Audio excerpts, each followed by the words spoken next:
What makes this place pretty unique and special is these massive features, and it all works so well.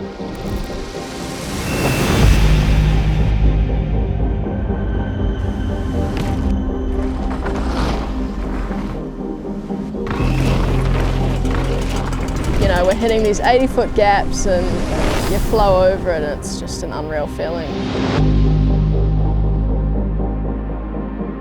I mean, everything on this track is pretty scary in itself, but I think trying to ride that tech section faster is quite demanding, and yeah, it's hard to do perfectly.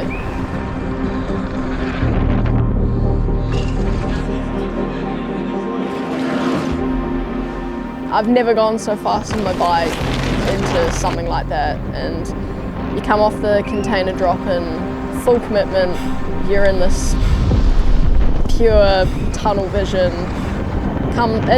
It goes so fast, it's like you're off the lip and you're landing before you know it, but it's so intimidating. Yeah.